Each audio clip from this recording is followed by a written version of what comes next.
Hello everyone, welcome to my YouTube channel chemistry with Abhishek Ranjan. तो हमने last lecture में देखा था रदरफोर्ड के क्या एप्लीकेशन है मॉडल के। तो आज के लेक्चर में हम लोग स्टार्ट करने वाले हैं इलेक्ट्रोमैग्नेटिक वेव्स। बहुत इंपॉर्टेंट टॉपिक है इलेक्ट्रोमैग्नेटिक वेव्स।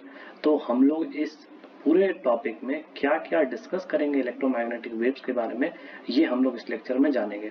तो लेक्चर स्टार्ट करने से पहले अगर अभी तक आप लोगों ने चैनल को सब्सक्राइब नहीं किया है तो चैनल को तुरंत सब्सक्राइब करें और बेल आइकन प्रेस करना ना भूलें ताकि मेरे आने वाले सारे वीडियो से आप अप टू डेट रहें।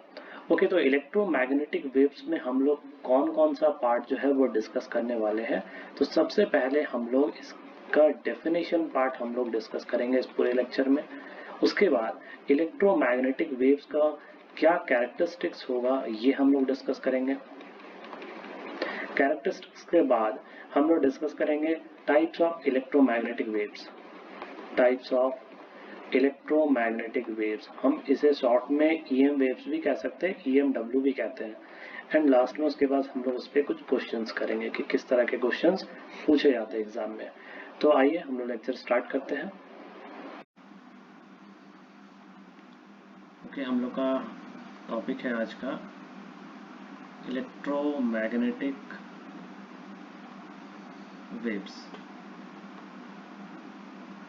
अब ये इलेक्ट्रोमैग्नेटिक वेव्स जो है क्या होता है इसके बारे में थोड़ा सा हम लोग समझते हैं।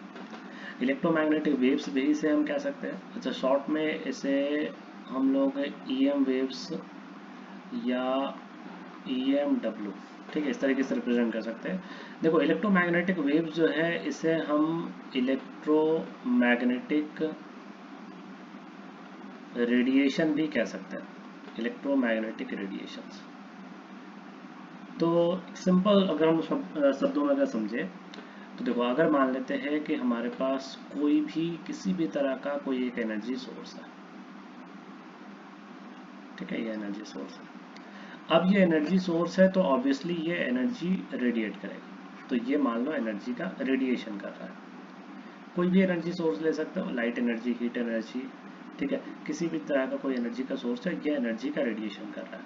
तो ये जो एनर्जी का रेडिएशन यहाँ पे हो रहा है कंटिन्यूअस मैनर में, ये एक्चुअली एनर्जी का जो रेडिएशन होता है वो in form of electromagnetic waves होता है। ठीक है, मीन्स सिंपली इसलिए मैंने इसे नाम दिया है इलेक्ट्रोमैग्नेटिक रेडिएशन। ठीक है, ये सिंपली आपको ये बता रहा है कि अगर किसी भी एनर्जी सोर्स से जो एनर्जी का एमिशन होता है वो in form of electromagnetic waves होता है। मतलब वो जो रेडिएशन है, जो एनर्जी रिलीज हो रहा है, वो एक तरह से तुम्हारा किसका फॉर्म है, इलेक्ट्रोमैग्नेटिक वेव का ही एक फॉर्म है। तो चलो, हमने इलेक्ट्रोमैग्नेटिक वेव या इलेक्ट्रोमैग्नेटिक रेडिएशन तो समझ लिया कि जो एनर्जी का रेडिएशन होता है किसी भी एनर्जी सोर्स से, वो इलेक्ट्रोमैग्नेटिक वेव्स के फॉर्म में होता है। ठीक है, उसके बाद अगर हम बात करेंगे ये इलेक्ट्रोमैग्नेटिक वेव्स का, तो इन इलेक्ट्रोमैग्नेटिक वेव्स के साथ electric field and magnetic field, ये दोनों ही फील्ड जो होता है ये एसोसिएटेड होता है। ठीक है, इलेक्ट्रिक फील्ड भी एसोसिएटेड होता है और मैग्नेटिक फील्ड भी एसोसिएटेड होता है। किनसे? इलेक्ट्रोमैग्नेटिक रेडिएशन से। अब ये इलेक्ट्रिक फील्ड और मैग्नेटिक फील्ड जो दोनों कंपोनेंट इस इलेक्ट्रोमैग्नेटिक वेव में प्रेजेंट होते हैं, ये किस तरह से प्रेजेंट होते हैं, ठीक है, और कैसे ये इफेक्ट कर सकते हैं या नहीं कर सकते इलेक्ट्रोमैग्नेटिक वेव्स को, ठीक है, इन पे थोड़ा सा हम लोग डिस्कशन करते हैं। तो एकदम बेसिक से हम लोग स्टार्ट करें तो हम लोग कह सकते हैं electromagnetic waves are the transverse wave. इनका नेचर कैसा होता है? ट्रांसवर्स नेचर का होता है। और the transverse wave which consist both electric field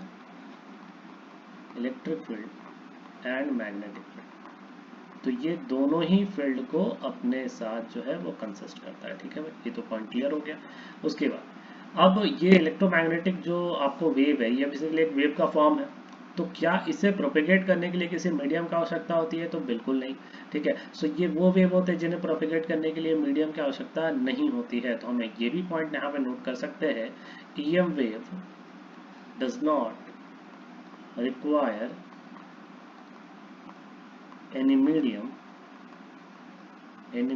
to propagate। तो किसी किसी भी मीडियम में ये ट्रैवल कर सकता है, इसे कोई फर्क नहीं पड़ता है। उसके बाद सबसे important point, electromagnetic wave is not affected by electric field और मैग्नेटिक फील्ड। तो इसे इलेक्ट्रिक और मैग्नेटिक फील्ड का कोई भी इफेक्ट नहीं पड़ता है, ठीक है। उसके बाद तो इलेक्ट्रोमैग्नेटिक रेडिएशन तो हमने समझ लिया कि भाई कोई भी energy source, any energy source emit radiation in form of electromagnetic waves के फॉर्म में ये एनर्जी का रेडिएशन करते हैं, ठीक है। उसके बाद एक और बात जो हम लोग यहाँ पे इलेक्ट्रोमैग्नेटिक वेव्स में बात कर सकते हैं, it travels with the speed of light। ये लाइट के स्पीड से ट्रैवल करती है, दैट इज c = 3 × 10⁸ मीटर पर सेकेंड, ठीक है। इसके स्पीड से ये ट्रैवल करता है। तो ये कुछ इंपॉर्टेंट पॉइंट्स थे इलेक्ट्रोमैग्नेटिक रेडिएशन के बारे में। अब जैसे मान लो कि अगर आप ऐसे समझो,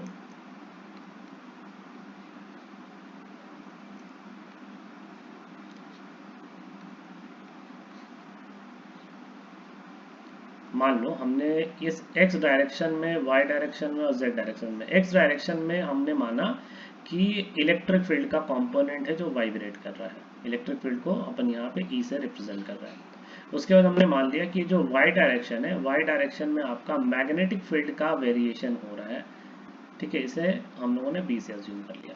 तो इन दोनों के जो म्यूचुअल परपेंडिकुलर डायरेक्शन होगा, mutual perpendicular direction that is z, तो इस डायरेक्शन में आपका किसका प्रोपेगेशन होगा, तो इलेक्ट्रोमैग्नेटिक वेव का प्रोपेगेशन होगा। मतलब ये आपका क्या हो जाएगा, डायरेक्शन ऑफ ईएम वेव, ये हो जाएगा डायरेक्शन ऑफ ईएम वेव। और अगर हम बात करेंगे इस इलेक्ट्रोमैग्नेटिक रेडिएशन की, ठीक है, जैसे मान लो ये जो हम लोग मान लो z डायरेक्शन की बात कर रहे हैं, और इसमें जो आपका इलेक्ट्रोमैग्नेटिक वेव जो ओरिजिनेट हुआ है, ठीक है, ध्यान से समझेंगे इसको। इसमें दोनों इलेक्ट्रिक फील्ड और मैग्नेटिक फील्ड के कंपोनेंट किस तरह से प्रेजेंट होते हैं, ये ध्यान से देखिए। जैसे इलेक्ट्रिक फील्ड है तो ठीक इसके 90 डिग्री में ये आपका मैग्नेटिक फील्ड का कंपोनेंट होगा, ये इलेक्ट्रिक फील्ड, ये मैग्नेटिक फील्ड का कंपोनेंट, इस तरह से इलेक्ट्रिक फील्ड मैग्नेटिक फील्ड का कंपोनेंट प्रेजेंट होता है। तो इनके वेव में, इलेक्ट्रोमैग्नेटिक वेव में, ये दोनों कंपोनेंट इस तरह से क्या होते हैं, प्रेजेंट होते हैं। और यही रीजन होता है यहाँ पे कि इलेक्ट्रिक फील्ड और मैग्नेटिक फील्ड जो एक्सटर्नल होता है वो इसे अफेक्ट नहीं करता है, ठीक है। सो यहाँ तक आप लोग नोट करो। ओके, अब हम लोग बात करते हैं characteristics of electromagnetic waves. Either आप सिंपल वेव के बारे में ही बात कर सकते हो, क्योंकि देखो वेव का नेचर जो है वो हमने समझ लिया है कि ट्रांसवर्स नेचर का होता है। तो अगर हम लोग ट्रांसवर्स वेव के कैरेक्टरिस्टिक्स को समझेंगे तो डैट मीन्स कि इलेक्ट्रोमैग्नेटिक वेव्स के भी कैरेक्टरिस्टिक्स को हम समझ सकते हैं। तो एक सिंपल मैं यहाँ पे, ठीक है, वेव बनाते रहो। अब यहाँ पे आप समझना ध्यान से कि ये जो आपका दो कंसेक्यूटिव क्रेस्ट है, इसके बीच के डिस्टेंस को अपन लैम्डा से रिप्रेजेंट करते हैं, जिसे हम वेवलेंथ कहते हैं। उसके बाद अगर हम एक कंप्लीट वेव की बात करें, मीन्स कंप्लीट वेव का मतलब क्या, कि जिसमें कंप्लीट एक आपका क्रेस्ट हो, एक कंप्लीट ट्रफ हो, तो इसे ट्रैवल करने में जितना टाइम लग रहा होगा उससे हम कह रहे हैं टाइम पीरियड या टाइम इंटरवल। उसके बाद ये जो आपका मैक्सिमम डिस्प्लेसमेंट होता है किसी भी क्रेस्ट का या किसी भी ट्रफ का, ये आपका कहलाता है एम्पलीट्यूड, ठीक है। सो यहाँ पे ये कुछ कैरेक्टरिस्टिक्स है, हालांकि ये आप लोग 9th स्टैंडर्ड में भी पढ़ते होंगे। तो चलो हम लोग यहाँ पे देखते हैं, एक एक करके ये सारे टर्म्स को एक्सप्लेन करते हैं। सबसे पहला टर्म हमारा आता है वेवलेंथ। तो देखो ये जो वेवलेंथ है इसे हम लैम्डा से रिप्रेजेंट करते हैं, और इसका मतलब क्या है, तो हम सिंपल इसे कहते हैं distance between two consecutive crest और ट्रफ, ठीक है। ट्रफ भी आप ले सकते हो, यहाँ मैंने क्रेस्ट लेकर दिखाया, आप ट्रफ से भी रिप्रेजेंट कर सकते हो। क्रेस्ट और ट्रफ इज कॉल्ड वेवलेंथ, ठीक है। इसे हम लोग लैम्डा से रिप्रेजेंट करते हैं। तो अगर हम इसके यूनिट के बारे में बात करें तो यूनिट इसका सेंटीमीटर हो सकता है, मीटर हो सकता है, नैनोमीटर हो सकता है, एंगस्ट्रॉम हो सकता है, पिकोमीटर हो सकता है। उसी तरह से तो आपका फर्मीमीटर हो सकता है, सेम उसी तरह से एटोमीटर हो सकता है। ठीक है, तो ये आपका अगर मान लो सबको अगर रिप्रेजेंट करना चाहे, जैसे मान लो कि आप लोग सबको तो पता होगा 1 नैनोमीटर है तो ये 10⁻⁻9 मीटर। उसी तरह से 1 अगर एंगस्ट्रॉम लिख रहे हैं तो मतलब ये आपका हो जाता है 10⁻10 मीटर। अगर 1 पिकोमीटर अगर हम लोग लिख रहे हैं तो 10⁻12 metre.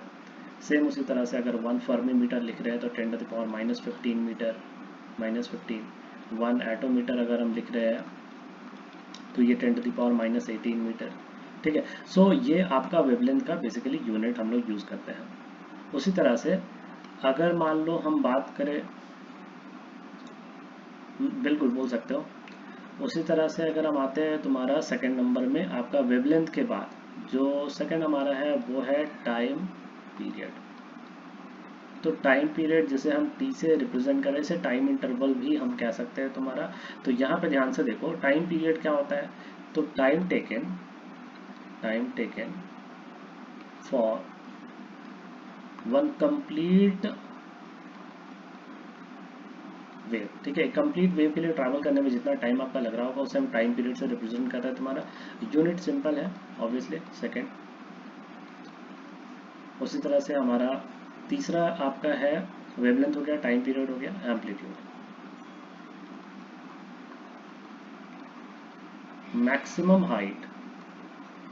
Maximum height of either crest भी बोल सकते हैं या ट्रफ भी बोल सकते हैं। ठीक है, उसे हम क्या कह रहे हैं, एम्पलीट्यूड कह रहे हैं। सेम स्मॉल ए से रिप्रेजेंट कर सकते हैं। सेम उसी तरह से हमारा अगला जो है फ्रीक्वेंसी। देखो फ्रीक्वेंसी को हम लोग न्यू से रिप्रेजेंट करते हैं, मतलब जो वी लिखते हैं वी को थोड़ा सा और ट्विस्ट कर देना है, इसे हम न्यू कहते हैं, न्यू। ठीक है, या कभी कभी हम लोग स्मॉल एफ से भी रिप्रेजेंट करते हैं। हालांकि एटॉमिक स्ट्रक्चर में जो सबसे ज़्यादा रिप्रेजेंटेशन फ्रीक्वेंसी के लिए करते हैं वो न्यू का ही हम लोग करते हैं। तो फ्रीक्वेंसी, तो ये फ्रीक्वेंसी क्या हो गया आपका, तो कहा जाता है number of waves pass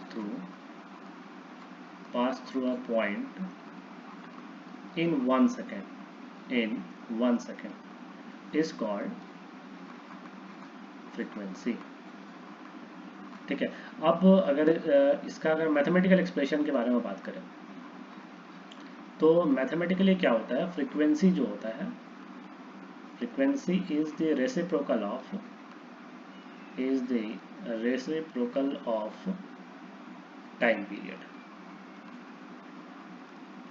means आप न्यू को लिख सकते हैं 1/t, और इसलिए यहाँ पे आप इसका यूनिट भी लिख सकते हो पर सेकेंड, या कभी कभी हम लोग इसे हर्ट से भी रिप्रेजेंट करते हैं SZ। ठीक है, ये भी ऐसा यूनिट में आता है आपका। CPS भी यूज करते हैं। CPS का मतलब होता है आपका साइकिल पर सेकेंड। ठीक है, कभी कभी 1 मेगा हर्ट्ज लिखते हैं। MHz का मतलब mega hertz, that is 10⁻6 hertz. 1 kilo hertz भी लिखते हैं, दैट इज 10⁻3 हर्ट्ज। ठीक है, सो चलो यहाँ तक नोट करो, और एक दो कैरेक्टरिस्टिक्स इसके बारे में बात करते हैं हम लोग। देखो हमारा अगला कैरेक्टरिस्टिक्स है वेव वेलोसिटी। वेव वेलोसिटी को हम लोग v से रिप्रेजेंट करते हैं। तो सिंपल है, the velocity with which any wave propagates। ठीक है, यूनिट क्या लिख सकते हो इसका, मीटर पर सेकेंड, सेंटीमीटर पर सेकेंड, ये आपका वेव वेलोसिटी हो गया। आते हैं हमारा अगला कैरेक्टरिस्टिक्स है वेव नंबर। वेव नंबर को रिप्रेजेंट करते हैं न्यू बार। ठीक है, न्यू बार इसे कहते हैं वेव नंबर। तो वेव नंबर क्या है, the number of waves present in either 1 centimeter or 1 meter of length is called wave number। Means 1 centimetre या 1 मीटर में कितना कंप्लीट वेव प्रेजेंट है वो बताता है वेव नंबर। ठीक है, मतलब ये कि जैसे मान लो कि हमने क्या कर लिया, एक यूनिट लेंथ ले लिया, 1 सेंटीमीटर का यूनिट लेंथ ले लिया, अब इसमें हम लोग काउंट कर रहे हैं कि भाई कितना कंप्लीट वेव जो है वो आ सकता है इसमें। तो जैसे मान लो कि ये एक कंप्लीट वेव आ गया, ये 2 कंप्लीट वेव आ गया, 3 कंप्लीट वेव आ गया, 4 कंप्लीट वेव आ गया। मतलब ये कि इस पर्टिकुलर वेव के लिए अगर वेव नंबर निकालेंगे तो हमने कहा कि भाई 4 वेव्स पर सेंटीमीटर। ठीक है, सो यही वेव नंबर है। तो वेव नंबर को हम लोग कैसे मैथमेटिकली रिप्रेजेंट कर सकते हैं?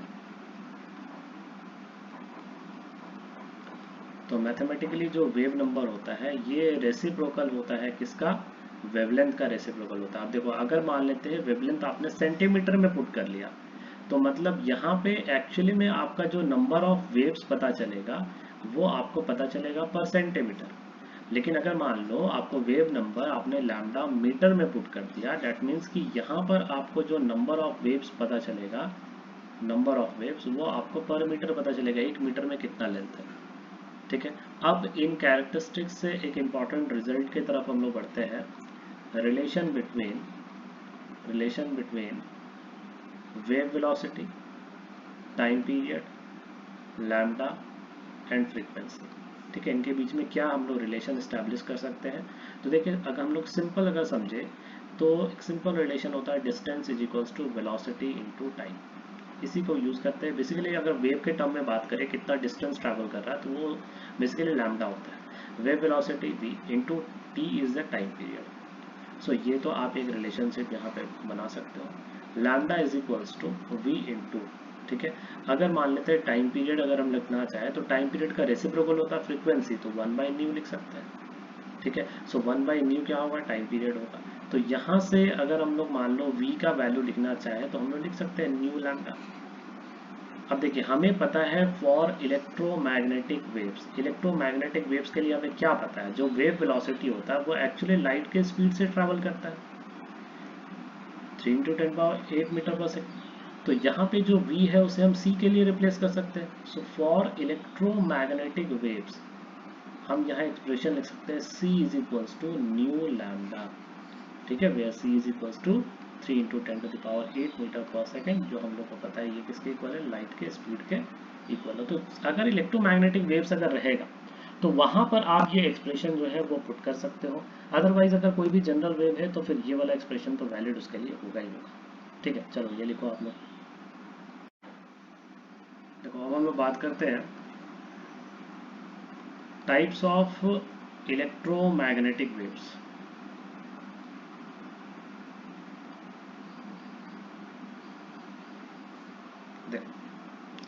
अगर हम लोग बात करेंगे इलेक्ट्रोमैग्नेटिक वेव्स तो हमने मान लो यहाँ पे लिख दिया इलेक्ट्रोमैग्नेटिक वेव्स और इनका क्या वेवलेंथ का रेंज हो सकता है। यहाँ पे वेवलेंथ जो है वो हम लोग एंगस्ट्रम में लेके चल रहे हैं।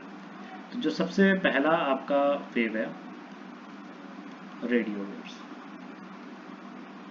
तो अगर हम रेडियो वेव्स के बारे में बात करें तो इनका जो वेवलेंथ का रेंज होता है वो होता है 3 × 10⁻14 एंगस्ट्रम में हम लोग ले रहे हैं, याद रखना, टू 3 × 10⁻7। ठीक है, सेम उसी तरह से हमारा दूसरा होता है माइक्रोवेव। माइक्रो जिसे हम म्यू से भी रिप्रेजेंट कर सकते हैं, हमारा माइक्रोवेव्स। अगर हम बात करें इसमें वेवलेंथ का रेंज तो ये 3 × 10⁹ टू 3 × 10⁻6 एंगस्ट्रम के रेंज में आ जाएगा। तीसरा जो हमारा इलेक्ट्रोमैग्नेटिक रेडिएशन है वो है इंफ्रारेड। इंफ्रारेड को हम लोग शॉर्ट में IR से भी रिप्रेजेंट कर सकते हैं, जिसका रेंज आपका 6 × 10⁻6 टू 7600 एंगस्ट्रम के रेंज में आएगा। फोर्थ आपका आएगा विजिबल। ठीक है, विजिबल जो है ये थोड़ा सा आपका इम्पॉर्टेंट है, आप इसके रेंज को एटलीस्ट थोड़ा सा अप्रॉक्सीमेट आइडिया जरूर रखेंगे। 7600 एंगस्ट्रम टू 3800 एंगस्ट्रम के बीच में ये लाई करता है आपका। उसी तरह से विजिबल के बाद आपका आएगा अल्ट्रा वायलेट। तो अल्ट्रा वायलेट जो है, ये अल्ट्रा वायलेट जो रे आपका होता है इसका रेंज क्या होता है? इसे हम शॉर्ट में क्या कहते हैं? तो अल्ट्रा वायलेट को हम लोग UV रे भी शॉर्ट में कहते हैं। इसका रेंज आपका 3800 टू 150। देखो ये जो मैं यहाँ पे लिख रहा हूँ ना, ऐसा एग्जैक्ट मतलब कि रेंज नहीं है, मतलब ये रेंज हो सकता है किसी किसी बुक में वेरी भी कर सकता है। जैसे मान लो 7600 टू 3800 है, कोई कोई बुक इसे 750 टू 350 भी लिखता है, कोई कोई इसे 750 टू 400 भी लिख सकता है तुम्हारा। तो ये थोड़ा सा वेरिएबल है, ठीक है, लेकिन हम लोग को अप्रोक्सीमेट आइडिया हम लोग को पता होना चाहिए, हाँ इस रेंज के आसपास इसका वैल्यू लाई कर सकता है। सेम उसी तरह से अगर अल्ट्रा वायलेट की बात करें, उसके बाद जो अगला रेडिएशन है एक्सरे। तो एक्सरे में जो इसका रेंज होता है 150 टू आपका 0.1। सेम उसी तरह से अगला इलेक्ट्रोमैग्नेटिक वेव से आपका गामा रे। गामा रेज को हम लोग तुम्हारा इस तरह से भी रिप्रेजेंट करते हैं गामा के साइन से, और यहाँ पे इसका range 0.1 to 0.01 angstrom. And last one is cosmic ray. तो कॉस्मिक रे भी एक इलेक्ट्रोमैग्नेटिक वेव्स है, इसका रेंज आपका 0.01 टू 0, ठीक है। तो जीरो मतलब ऐसा नहीं एग्जैक्ट आपका जीरो कहने का मतलब होता है इसका वेवलेंथ तो जो है ऑलमोस्ट मतलब इस रेंज के आसपास में लाई करता है। तो ध्यान से देखो, इन सारे वेव्स में जो सबसे ज्यादा आपका वेवलेंथ है, सबसे ज्यादा वेवलेंथ वो है किसका, रेडियो वेव्स का। और अगर ऑब्वियसली अगर रेडियो वेव्स का अगर हम लोग बात करेंगे डाउन दी, अगर हम मान लो कि ऊपर से अगर नीचे की तरफ जाएंगे, ये सीक्वेंस आपको पता होना चाहिए। अगर ये वैल्यू आपको नहीं भी याद है तो चलेगा, कोई दिक्कत नहीं, कोई जरूरी नहीं है आप लोग को इन वैल्यूज को, इन रेंज को याद करने की। ये बस वैल्यू मैं यहाँ पे लिख रहा हूँ ताकि आपको एक अप्रोक्सीमेट आइडिया पता चले कि हाँ किस तरीके से उनका वैल्यू जो है वो लाई करता है, किस रेंज में लाई करता है। तो radio, micro, infra, visible, ultraviolet, x ray, gamma ray, cosmic ray. अगर हम रेडियो से कॉस्मिक की तरफ जा रहे हैं तो हमारा जो वेवलेंथ है, वो वेवलेंथ क्या कर रहा है आपका, डिक्रीज कर रहा है। और सिमिलर वे में अगर हम फ्रीक्वेंसी की बात करेंगे तो फ्रीक्वेंसी क्या कर रहा है, इंक्रीज कर रहा है। याद रखना इन सारे इलेक्ट्रोमैग्नेटिक वेव्स के लिए जो आपका वेव वेलोसिटी का वैल्यू होगा वो क्या होगा, c होगा, दैट इज लाइट का स्पीड होगा 3 × 10⁸ मीटर पर सेकेंड होगा। तो ये सीक्वेंस आपको याद होना चाहिए क्योंकि मेंस पे इस पे क्वेश्चंस भी आते हैं। कभी कभी फिजिक्स वाले पोर्शन में भी आपको क्वेश्चन पूछे जाते हैं, क्योंकि फिजिक्स में क्लास 12 में भी है आपका चैप्टर इलेक्ट्रोमैग्नेटिक वेव्स, वहाँ डायरेक्ट क्वेश्चन आता है ऐसे चारों ऑप्शन में कौन सा एक वेव है जिसका हाईएस्ट वेवलेंथ होगा, जिसका हाईएस्ट फ्रीक्वेंसी होगा, इस तरीके के क्वेश्चन पूछे जाते हैं। इसलिए आप इसको इसी सीक्वेंस में याद रखिएगा। याद रखने के लिए सीक्वेंस को आप इस तरह से सभी के इनिशियल्स RMIVUXGC सभी के इनिशियल्स से भी आप याद रख सकते हो। और इसमें एक आप शॉर्ट में याद रख लेना, ये वाला पूरा अल्फाबेट RMIVUXGC, जिसमें R radio, M micro, I infra, V visible, U ultraviolet, x ray, gamma ray and cosmic ray. और आपको पता होना चाहिए कि R यानी रेडियो की वेवलेंथ जो है वो सबसे ज़्यादा है, कॉस्मिक रे की वेवलेंथ सबसे कम है। दैट मीन्स कि कॉस्मिक की फ्रीक्वेंसी सबसे ज़्यादा है और रेडियो वेवलेंथ की फ्रीक्वेंसी क्या है, सबसे कम है, ठीक है। सो ये आपका टाइप्स ऑफ इलेक्ट्रोमैग्नेटिक वेव्स है। चलो इसे नोट कर लो। देखो हमारा जो पहला क्वेश्चन था उसमें आपको लैम्डा वायलेट, लैम्डा रेड दिया हुआ था। अब देखिए वायलेट और रेड दोनों विजिबल रे से बिलोंग करते हैं। विजिबल रे इलेक्ट्रोमैग्नेटिक वेव्स का फॉर्म है। मतलब ये कि अगर हम बात करें लैम्डा वायलेट जिसका वैल्यू 380 नैनोमीटर दिया हुआ है, तो ऑब्वियसली इसके लिए जो वेव वेलोसिटी होगा 3 × 10⁸ मीटर पर सेकेंड होगा। सो यहाँ से अगर हम मान लेते हैं कि हम लोग को पता है न्यू इक्वल्स टू लिखते हैं सी लैम्डा, तो यहाँ पे आपका जो c is equals to nu lambda, c is equals to nu lambda. So यहाँ से न्यू का वैल्यू आपका क्या हो जाएगा, सी बाय लैम्डा, और सी का वैल्यू 3 × 10⁸ मीटर पर सेकेंड बाय लैम्डा, 380 × 10⁻⁹ मीटर। ये आपको मीटर में कन्वर्ट करना होगा क्योंकि वेलोसिटी जो है वो मीटर पर सेकेंड में आपका दिया हुआ है। तो यहाँ से हम लोग क्या किसका वैल्यू निकाल लेंगे, तो हम लोग यहाँ से न्यू का वैल्यू इजीली कैलकुलेट कर सकते हैं। तो यहाँ पे जो न्यू निकला वो हमने निकाला वायलेट का। सिमिलरली न्यू हम लोग किसका निकाल सकते हैं, तो हमें रेड का निकालना था। तो अगेन हमने लिखा सी इंटू लैम्डा रेड, यहाँ पे यह लैम्डा किसका था, वायलेट का था। तो क्या करेंगे 3 × 10⁸ मीटर पर सेकेंड, और बाई यहाँ पे हमने कर दिया 700 × 10⁻⁹ मीटर। सो यहाँ से हम लोग रेंज अब इजीली फ्रीक्वेंसी का निकाल सकते हैं। आइए हमारा जो अगला सवाल है, यहाँ पे बोला जा रहा है radio channel broadcast of frequency of 105। यहाँ पे आपको फ्रीक्वेंसी दे दिया गया है 105 मेगाहर्ट्ज मीन्स 10⁶ हर्ट्ज। ये आपका फ्रीक्वेंसी बोला जा रहा है। इसका वेवलेंथ निकालने के लिए वेव नंबर, तो हम लोग क्या लिखते हैं, c is equals to nu lambda. So हमें लैम्डा फाइंड करना है, so c by nu 3 × 10⁸ by nu का वैल्यू है 105 × 10⁶। ठीक है। सो ये आपका मीटर के टर्म में आ जाएगा लैम्डा। उसी तरह से अगर हमें निकालना है वेव नंबर, तो वेव नंबर रेसिप्रोकल किसका हो जाता है, लैम्डा का। तो क्या लिख सकते हैं तुम्हारा, तो इसी का रेसिप्रोकल कर देते हैं, तो 105 इंटू 10⁻6 हर्ट्ज बाई 3 इंटू 10⁸ ठीक है। सो यहाँ से हम लोगों ने क्या निकाल लिया, लैम्डा का वैल्यू निकाल लिया, ठीक है, c बाय न्यू। और उसकी तरह से अगर वेव नंबर निकालना था तो हमने क्या कर दिया, लैम्डा का रेसिप्रोकल कर दिया। तो इस तरह से आपको एकदम बेसिक फार्मूलाज पे ही क्वेश्चंस पूछे जाते हैं इलेक्ट्रोमैग्नेटिक रेडिएशन पे।